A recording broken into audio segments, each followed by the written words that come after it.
el nuevo relato. Comentarios sobre el origen, la identificación y la transmisión de valores. Thomas Berry. Thomas Berry fue historiador de las culturas y sacerdote pasionista, un destacado exponente de la espiritualidad ecológica en la tradición del paleontólogo jesuita Pierre Teilhard de Chardin. Algunos lo llamaban el trovador de la nueva cosmología. Una tesis central de su pensamiento fue que para poder enfrentar con éxito las crisis y los desafíos que enfrenta el mundo actual, la humanidad tendrá que lograr un profundo entendimiento de la historia y el funcionamiento del universo. Informado por las nuevas perspectivas científicas adquiridas en nuestra época pero enriquecida con una visión de su sentido humano y espiritual. El ensayo presentado aquí, escrito hace una cuarentena de años, ejemplifica la extraordinaria amplitud de su visión histórica y nos ofrece elementos que nos puedan guiar en la búsqueda de un camino hacia el futuro. Todo es una cuestión de relatos. Ahora mismo estamos en una situación difícil, porque no tenemos un buen relato. Estamos entre dos relatos. El antiguo, sobre cómo se originó el mundo, y cómo nosotros encajamos en él ya no funciona, pero todavía no tenemos otro relato con el que sustituirlo. El viejo relato nos ha servido durante un largo periodo de tiempo.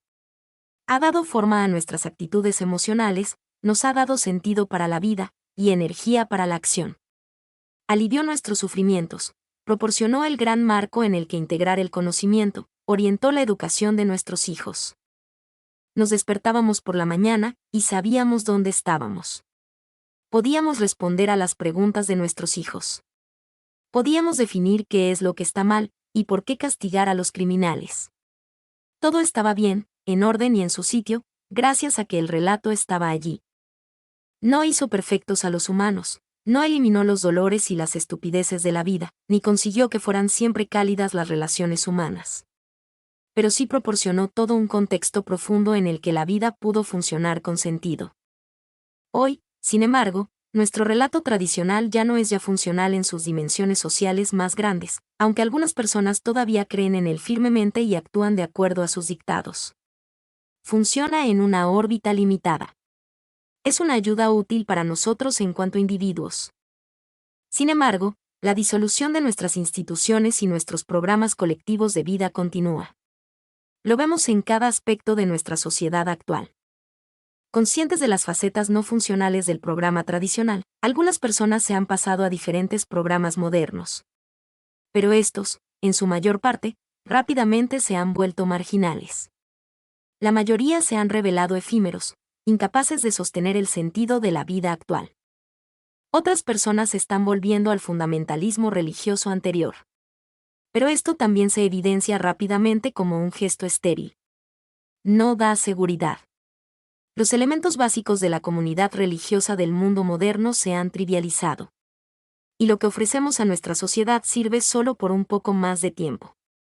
Simplemente, permite prolongar un poco una apariencia de significado en nuestras instituciones y en nuestra vida pública. Cuando miramos fuera de la comunidad de creyentes tradicionales, vemos una sociedad que también es disfuncional. Incluso con ciencia y con tecnología avanzadas, con técnicas excelentes en fabricación y en comercio, en comunicaciones y en computación, a nuestra sociedad secular le sigue faltando un sentido satisfactorio. Capaz de contener la violencia de sus propios miembros. Nuestras máquinas milagrosas sirven para fines efímeros. Entonces, empecemos a hablar de valores.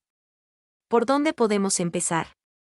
Mi sugerencia es que comencemos donde todo comienza en los asuntos humanos, por el relato básico, el relato de cómo llegaron a ser las cosas, cómo llegaron a ser como son, y cómo se puede dar a la vida futura del hombre ser humano alguna dirección satisfactoria. Necesitamos un relato que eduque al ser humano, que lo sane y que lo guíe.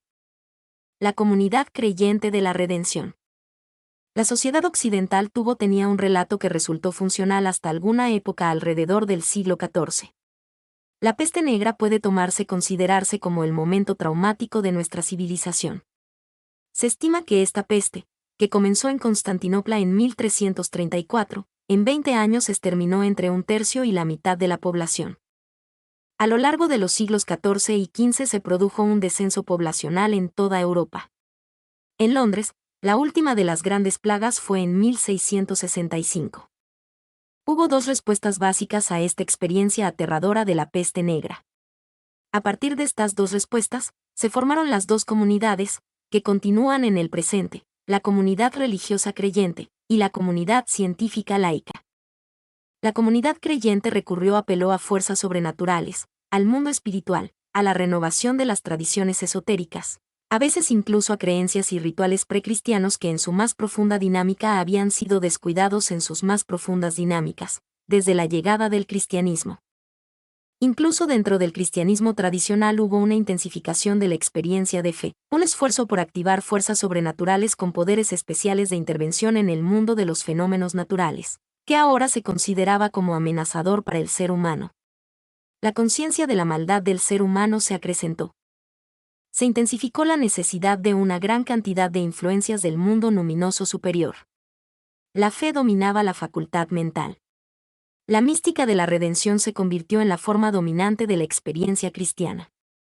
Este énfasis excesivo en la redención, el abandono de las doctrinas de la creación, había sido desde el principio una de las posibilidades que podría recorrer el cristianismo. El credo mismo cristiano mismo se desequilibró desbalanceado en favor de la redención. Con ello, el relato entero se vio afectado. La doctrina primaria del credo cristiano, la creencia en un principio creador personal, se volvió cada vez menos relevante en su significado funcional. La cosmología pasó a no tener ya importancia especial. Esta respuesta, con su énfasis en la espiritualidad redentora, continuó a través de los trastornos religiosos del siglo XVI, a través del puritanismo y el jansenismo del siglo XVII.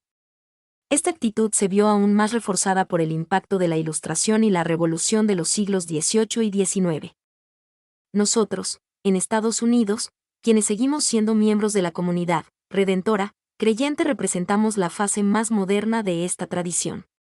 Hemos mantenido este relato cristiano y hemos moldeado según él todo nuestro mundo.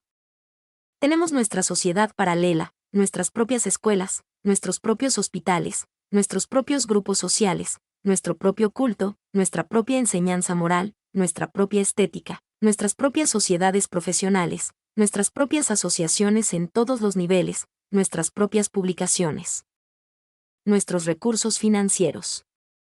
Esta versión estadounidense del antiguo relato cristiano ha funcionado bien, en su eficiencia institucional y en su eficacia moral.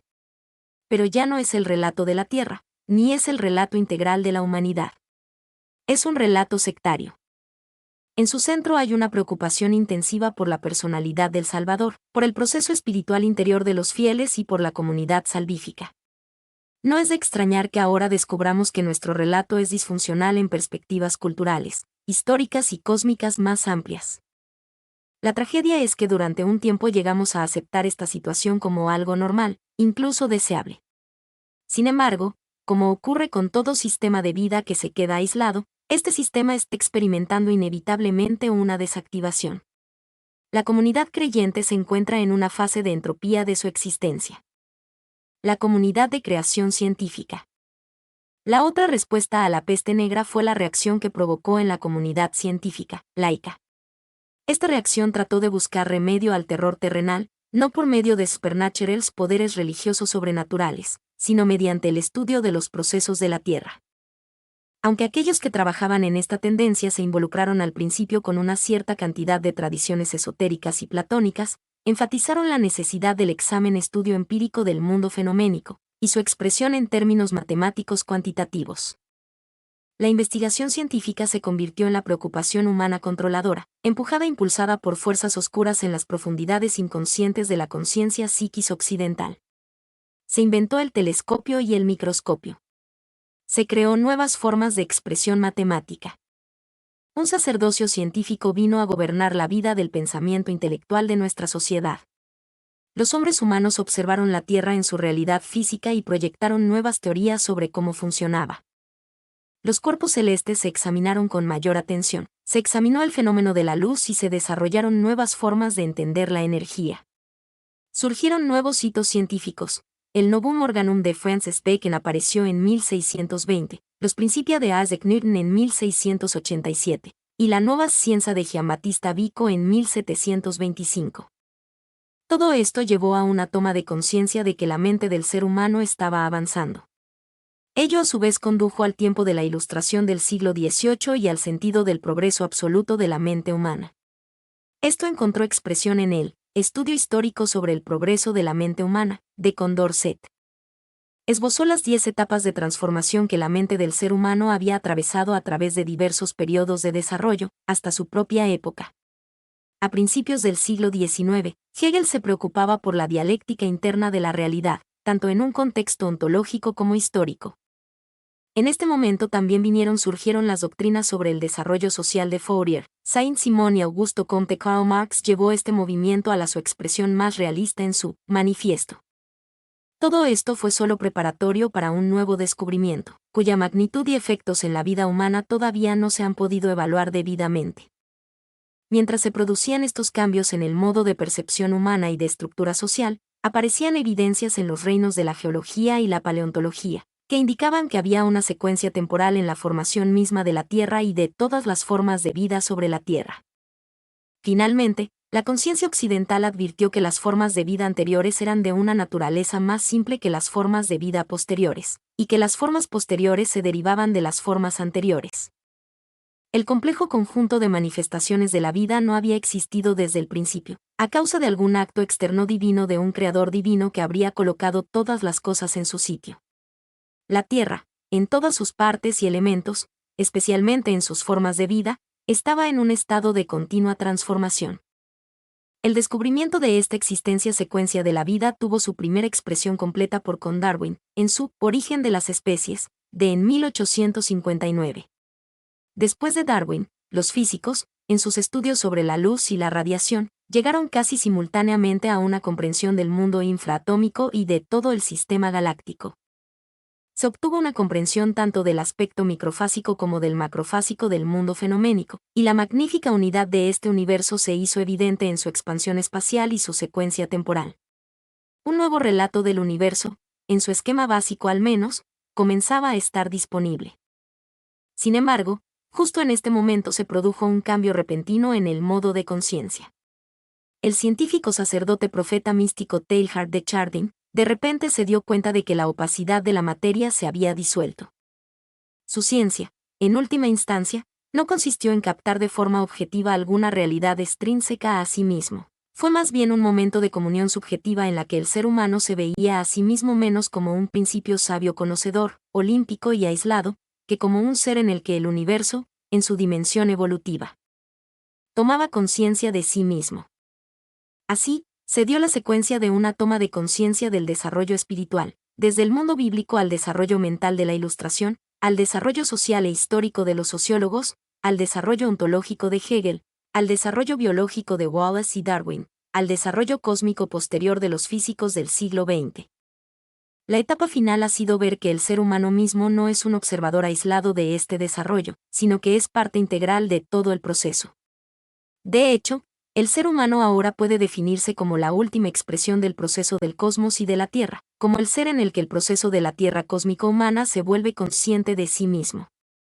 Así, un nuevo relato de la creación ha emergido en la comunidad científica secular, el equivalente en los tiempos modernos a los mitos de creación de la antigüedad. Este relato de la creación difiere de los relatos tradicionales de la creación tradicional en Eurasia, mucho más de lo que estos se diferencian entre sí.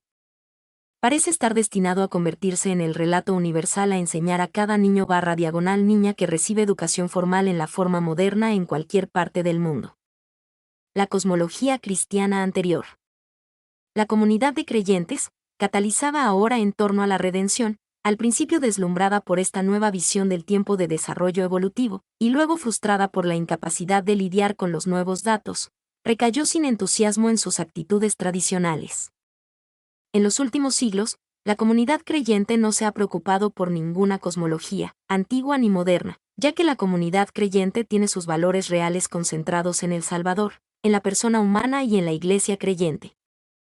Existe, de hecho, una cosmología superviviente en la que incluso el relato de la redención se lleva a cabo una historia tiene un papel y que, hasta cierto punto, todavía desempeña un papel en el relato cristiano.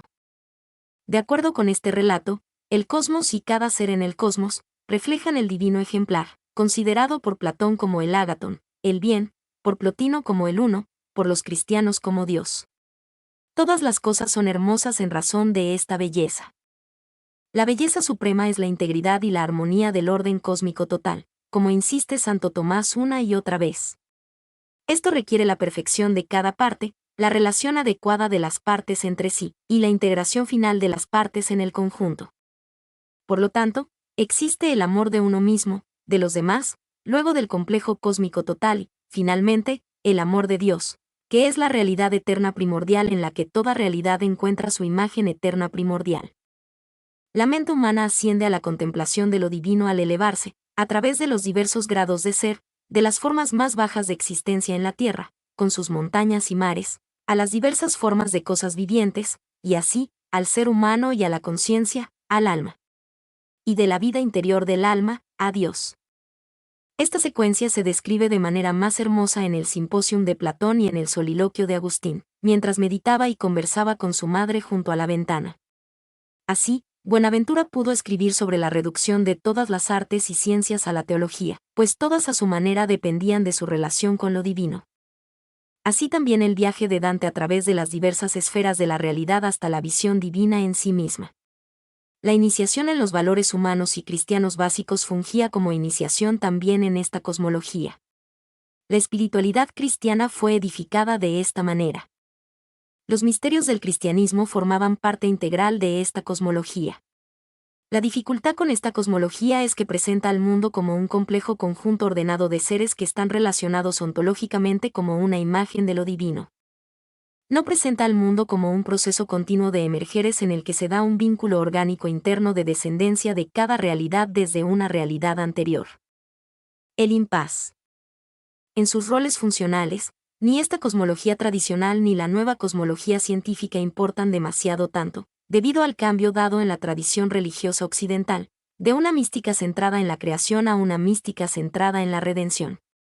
Esta mística cristiana centrada en la redención no tiene mucho que ver con ningún orden o proceso cosmológico, ya que en ella lo esencial es una redención que ocurre fuera del cosmos, a través de una relación personal con un Salvador, que trasciende todas esas preocupaciones.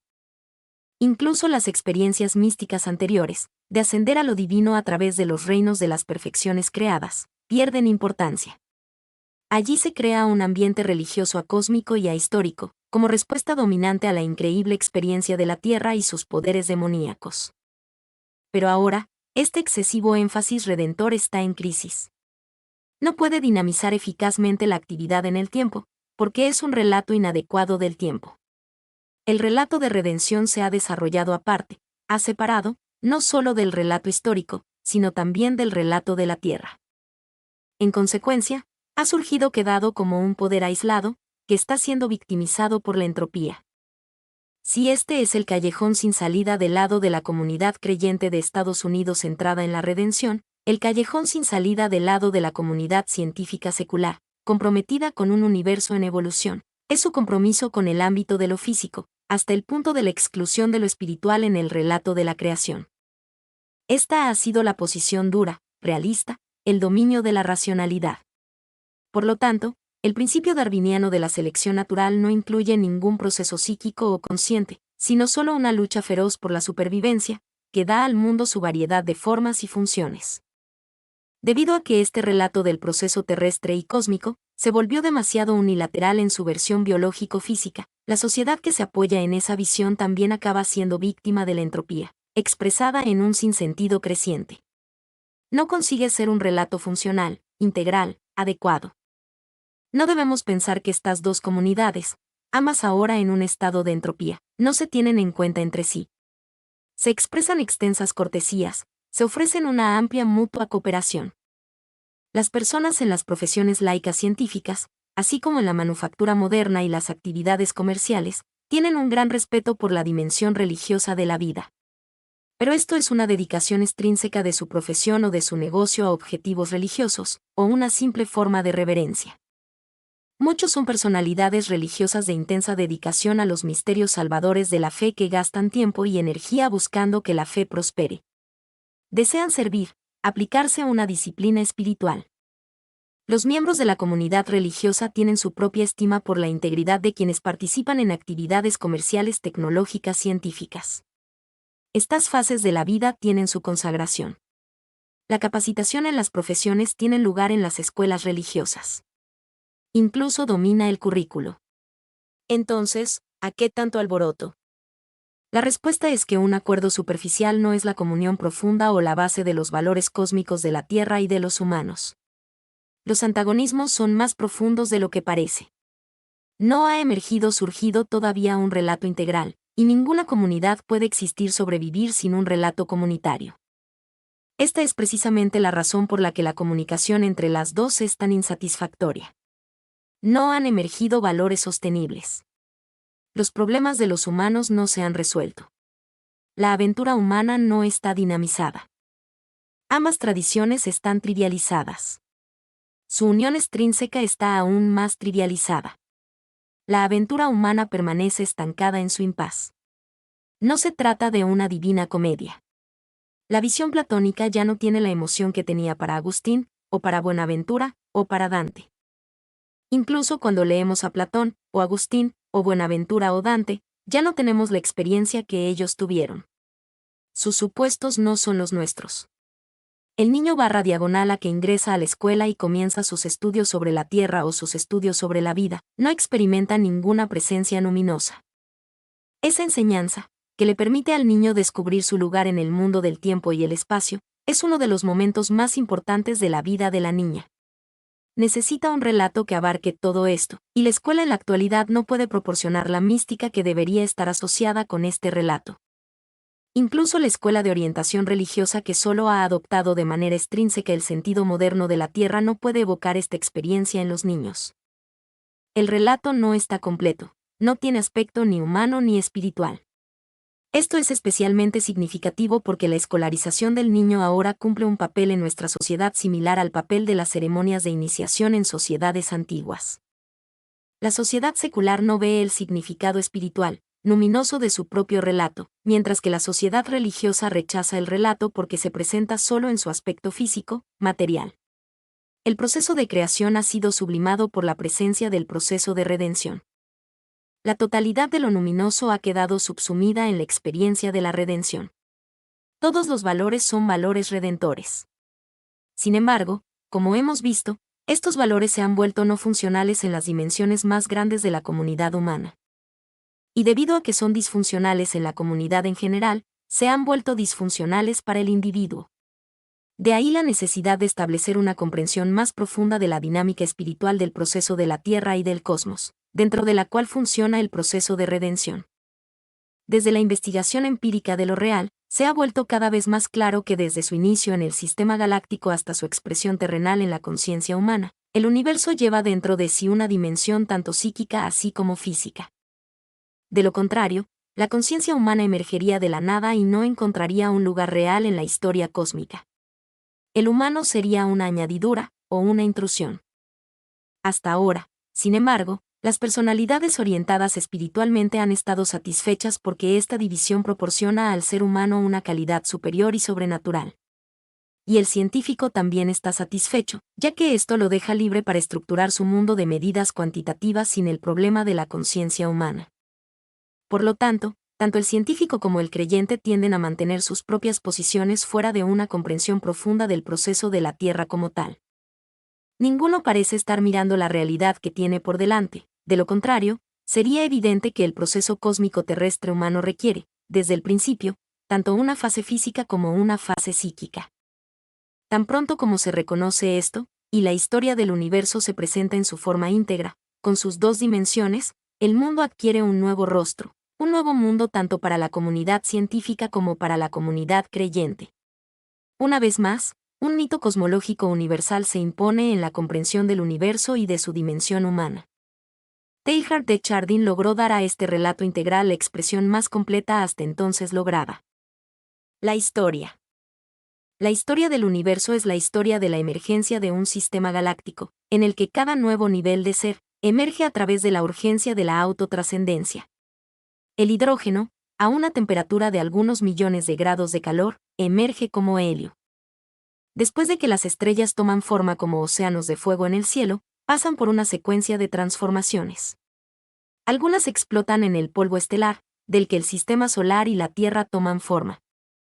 La Tierra entrega una expresión única de sí misma en sus estructuras rocosas y de cristales, y en la variedad y esplendor de sus formas vivientes, hasta que el ser humano aparece como el momento en el que el universo que está desplegándose en despliegue se vuelve consciente de sí mismo. El ser humano emerge no solo como terrícola, sino también como telúrico, terrestre.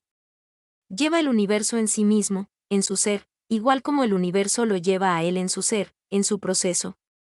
Los dos tienen una copresencia total entre sí. Si bien esta visión integral es algo nuevo, tanto para el científico como para el creyente, ambos se están volviendo gradualmente conscientes de esta nueva visión de la realidad y de su significado para el ser humano. Podría considerarse una nueva experiencia reveladora, con valor revelatorio. Debido a que estamos entrando en una era mítica nueva, no es de extrañar que se esté produciendo una mutación en todo el orden humano terrestre. Surge un nuevo paradigma de lo que es ser humano. Y esto es lo que resulta tan emocionante, tan doloroso y tan perturbador. Un aspecto de este cambio afecta al cambio en las relaciones tierra-seres humanos, ya que el ser humano ahora en gran medida determina el proceso de la Tierra, que en otro tiempo lo determinó a él. De una manera más integral, podríamos decir que la Tierra, que se controlaba directamente en el periodo anterior, ahora en gran medida se controla a sí misma a través del ser humano. Creación de valores. En este nuevo contexto, surge la pregunta del lugar de los valores, de cómo se determinan y cómo se transmiten. Primero se puede decir que, antes, los valores consistían en la perfección de la imagen terrenal, que reflejaba un logos eterno en un mundo de naturalezas fijas. Ahora, los valores están determinados por la sensibilidad del ser humano para responder a las urgencias creativas de un mundo en movimiento, en despliegue. La secuencia de transformación va en la dirección de una diferenciación creciente, una subjetividad cada vez más profunda, y una comunión cada vez más integral dentro del orden total de lo real. El científico mismo, a menudo de un modo desconocido incluso para sí mismo, se siente atraído por la seducción mística de la comunión con el proceso de creación emergente. Esto no sería posible a menos que fuera una llamada de sujeto a sujeto, si no fuera una tendencia hacia la total autorrealización de parte del científico. Su gusto por lo real es lo que le da a su trabajo una calidad admirable. Desea experimentar lo real en su aspecto material, opaco, material, y responder a ello estableciendo una interacción con el mundo que hará avanzar el proceso total de la Tierra y del ser humano. Si la exigencia de objetividad y el aspecto cuantitativo matemático de lo real han llevado al científico en el pasado a descuidar la objetividad y el aspecto cualitativo luminoso de lo real, esta subjetividad o interioridad se ha convertido ahora en condición para que pueda cumplir su tarea histórica. El acontecimiento más notable dentro de la ciencia en los últimos años, sin embargo, ha sido el crecimiento manifiesto de su conciencia de la dimensión físico-psíquica integral de la realidad. Posiblemente, la comunidad científica está más avanzada que la comunidad religiosa en la aceptación de las dimensiones totales del nuevo relato. Ha aparecido una abundante literatura interpretativa que proporciona una descripción fascinante, humanamente comprensible, del universo, del surgimiento de la vida, de la aparición del ser humano. La comunidad de creyentes centrada en la redención está despertando lentamente a este nuevo paradigma, a este nuevo contexto de comprensión. Hay miedo, desconfianza, incluso una profunda aversión a la Tierra y todos sus procesos. Es probable que ningún seminario teológico católico de Estados Unidos tenga un curso bien planteado y actualizado sobre la creación, tal como se concibe y se experimenta actualmente, mientras que esos seminarios tienen una larga lista de cursos sobre la redención, soteriología, cristología, eclesiología, sacramentos, gracia, ministerio pastoral y otros concernientes a la redención y la ayuda que presta al ser humano para trascender el mundo. Hace algunos años, una encuesta publicada en la revista Science reveló que los católicos calificaron como los más bajos de entre las tradiciones religiosas del país en cuanto a su número de científicos. Aunque esto ha sido discutido en sus detalles, es probable que sea certero en su conjunto. Sin embargo, tal situación no puede durar mucho tiempo, ya que el nuevo sentido de la Tierra está surgiendo también en la comunidad creyente. La Tierra ya no va a permitir ser ignorada, ni aguantará mucho tiempo tolerando que la sigan despreciando, descuidando o maltratando.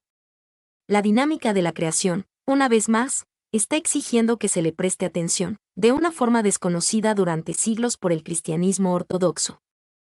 Identificando valores. Al identificar los valores en esta nueva situación, surge un nuevo tipo de dificultad. Incluso cuando se tiene capacidad de sintonía con las dinámicas internas del proceso de la Tierra, se da una cierta dislocación, debido a las directivas claramente establecidas en un paradigma anterior sobre lo que es ser humano. A pesar de que este paradigma ya no sirve para tratar con los problemas más básicos del presente, se da la tendencia a continuar resolviendo los problemas a partir de aquel viejo paradigma, en lugar de esforzarse por cambiar de paradigma, como la mejor manera de tratar los problemas. Las normas básicas del paradigma nuevo son la diferenciación continua, la subjetividad y la comunión. En lo que respecta a la diferenciación, parece que una de las intenciones primordiales del proceso de la Tierra es producir una variedad en todas las cosas, desde las estructuras atómicas del mundo viviente en su aspecto vegetal y animal, hasta en el emerger de lo humano, donde los individuos difieren entre sí más ampliamente que en cualquier otro ámbito de la realidad conocida. Es el caso no solo de los individuos, sino también de las estructuras sociales, y los periodos históricos del desarrollo del ser humano. Por lo tanto, la ley de la diferenciación es de primordial importancia para la apreciación de todo el proceso de la Tierra. No puede haber duda de que este es el aspecto principal del nuevo relato que se está escribiendo, la forma en que esta diferenciación tuvo lugar en el tiempo y el espacio para producir tal diversidad de manifestaciones. Aquí hay un primer valor fundamental, el valor indestructible e inherente del individuo. Pero aquí también se da la dificultad en el orden humano, pues no existe un modelo absoluto para el individuo. Tal realización personal implica un esfuerzo creativo único, en respuesta a todas esas fuerzas interiores y exteriores que influyen en la vida individual. Así también, en cada época histórica y en cada configuración cultural, es necesario crear una realidad para la cual, nuevamente, no hay un modelo adecuado. Esta es precisamente la dificultad de Estados Unidos, una dificultad para la que no hay una respuesta completa, sino solo un esfuerzo de comprensión hacia ella. En cada momento, simplemente, debemos ser lo que somos, y estar abiertos a una vida más amplia. Después de la diferenciación, el valor más importante es, con mucho, la subjetividad, la interioridad. Cada ser tiene su propio interior, su ser, su misterio, su aspecto luminoso. Privar a cualquier ser de esta cualidad sagrada es quebrar el orden total del universo. La reverencia será total, o no será reverencia en absoluto. El universo no viene a nosotros en pedazos, como un individuo humano no se presenta ante nosotros con alguna parte de su ser. La conservación de la sensibilidad hacia esta realidad profunda ha sido considerablemente alterada en estos 2 siglos pasados de análisis científico y de manipulación tecnológica de la Tierra y sus energías. Durante este periodo, la mente humana ha vivido amarrada por los lazos más estrechos que jamás haya experimentado. Perdimos el vasto mundo mítico, visionario y simbólico, con sus cualidades luminosas omnipresentes. Debido a esta pérdida, el ser humano hizo su aterrador asalto a la Tierra con una irracionalidad asombrosa, enorme, mientras nos aseguraban que este era el camino hacia un mundo mejor, más humano, más razonable. Tal tratamiento hacia el mundo físico externo, privado de la subjetividad, no podría durante mucho tiempo dejar de afectar también al ser humano. Así, tenemos la paradoja más llamativa de todas, el ser humano, como un ser libre, inteligente y luminoso, negando estas cualidades tan interiores, con su propia mente objetiva de razonamiento, y subvirtiendo su propia racionalidad. Finalmente, esto ha comenzado a cambiar, y la realidad y valor de la dimensión interior, subjetiva, luminosa de todo el orden cósmico, está siendo apreciada de nuevo como la condición absolutamente básica para que el relato tenga algún sentido. Si el primer tema del relato es la diferenciación, el segundo tema es el creciente despertar de la conciencia interior. El tercer tema determinante del nuevo relato es la intercomunión del universo dentro de sí mismo, y de cada una de sus partes con el todo. Cada partícula atómica está en comunión con cada átomo de la vasta red del universo. Esta red universal de relaciones es lo que primero afecta a la conciencia recién despierta del ser humano, desde siempre. Si el relato más amplio del proceso mundial es la narración de la diferenciación y de la subjetividad, también lo es la historia de la profundización de la comunión en todos los niveles de la realidad. Es una comunión intensa dentro del mundo material, que permite que la vida emerja. El ser viviente es más diferenciado, con mayor subjetividad y más comunión intensiva dentro de sí mismo y con su entorno. Todos estos factores se multiplican y alcanzan una nueva escala de magnitud en el ámbito de la conciencia. Allí se da un modo supremo de comunión dentro del individuo, dentro de la comunicación humana, y dentro del complejo tierra/diagonal ser humano. El aumento de la capacidad de diferenciación es inseparable de esta capacidad de comunión. En conjunto, esta distancia y esta intimidad establecen las normas básicas del ser, de la vida, del valor. Es tarea de nuestras generaciones presentes y futuras el desarrollar esta capacidad de comunión en niveles nuevos y más abarcadores. Transmitiendo valores. Al pasar ahora de la creación e identificación de valor a la transmisión de valores, primero debemos observar que ya no tenemos las técnicas de iniciación funcional con las que la visión y los valores de las generaciones anteriores fueron transmitidas a las generaciones posteriores.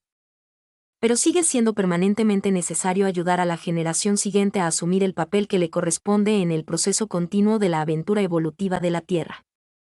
En el ámbito de los humanos, la educación debe proporcionar lo que el instinto suministra en el ámbito prehumano. Se necesita un programa para ayudar a los jóvenes a identificarse en las dimensiones integrales del espacio y el tiempo. Esta tarea fue más fácil en la época de El Taimeo, cuando la Tierra se veía como una imagen del Logos eterno. En un mundo con una cosmovisión así, Santo Tomás pudo escribir su Summa Teológica, que luego podría resumirse en forma catequética y enseñarse a las siguientes generaciones. Ahora se requiere una nueva forma de entender los valores. La suma que se está escribiendo en este momento es la historia del universo, en sus fases cósmica, terrestre y humana, ya que ahora está emergiendo en la conciencia. En esta historia, el desarrollo humano ha pasado por una fase primordial dominada por su carácter tribal, por una fase civilizacional de sociedades masivas, y una fase tecnológica en la que se hicieron los nuevos descubrimientos. Ahora se está llevando a cabo una fase luminosa de integración del proceso de la Tierra. Es de suma importancia que la próxima generación tome conciencia de esta historia más grande aquí resumida y de los valores luminosos, sagrados, que han estado presentes en la secuencia en expansión de la existencia del mundo. En este contexto, todos los asuntos humanos, todas las profesiones, ocupaciones y creaciones del ser humano, adquieren su significado precisamente en la medida en que refuerzan este mundo emergente de comunicación subjetiva, dentro del rango total de la realidad. En este contexto, la comunidad científica y la comunidad religiosa encuentran un fundamento común. Es posible observar las limitaciones tanto de la retórica de la redención como de la retórica científica. Un lenguaje nuevo, más integrador, sobre el ser y los valores puede emerger. Yo ofrecería algunas observaciones en conclusión. Dentro de este relato, se puede establecer una estructura de conocimiento con su significado humano desde la física del universo y la química, a través de la geología y la biología hasta la antropología, y así sucesivamente, hasta una comprensión de toda la amplitud del esfuerzo humano, desde el lenguaje, la literatura, el arte, la historia. Y la religión, a la medicina y el derecho, a la psicología y la sociología, la economía y el comercio, y así, a todos aquellos estudios en los que el ser humano cumple su papel en el proceso de la Tierra. En todos estos estudios y en todas estas funciones, los valores básicos dependen de su sintonía con el proceso de la Tierra. Dañar a la Tierra es dañar al ser humano, y arruinar la Tierra es destruir a la humanidad. En segundo lugar, solo hay posibilidad de descubrir un relato funcional para la sociedad estadounidense, o para la comunidad humana, mediante el descubrimiento de un relato funcional sobre el proceso de la Tierra-Cosmos. Si en el pasado la cultura de Occidente y la religión occidental fueron un camino de sentirse los elegidos y los diferentes frente a los demás y frente a la Tierra, el camino actualmente tiene que ser un camino de comunión íntima con la comunidad humana más amplia y con el proceso integral de la Tierra-Cosmos. En tercer lugar, el estado de ánimo básico para el futuro debería ser la confianza en la revelación continua que tiene lugar en y a través de la Tierra.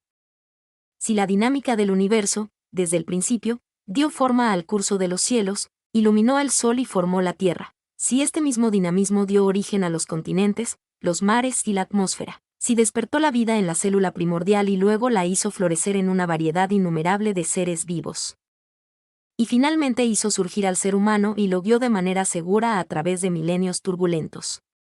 Es razonable creer que este mismo proceso de guía es precisamente lo que ha despertado en la humanidad su comprensión actual de sí misma y de su relación con este maravilloso proceso.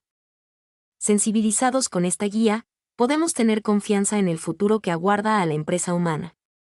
En cuarto lugar, a través de esta historia se establece el nuevo paradigma de lo humano.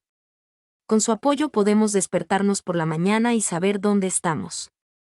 Podemos responder las preguntas de nuestros hijos. Podemos interpretar el sufrimiento, integrar el conocimiento, orientar la educación. Podemos conseguir un ambiente en el que la vida pueda funcionar de una manera llena de sentido. Mi nombre es Demim. Soy tu asistente personal. Mi sitio en internet es demim.es.tl.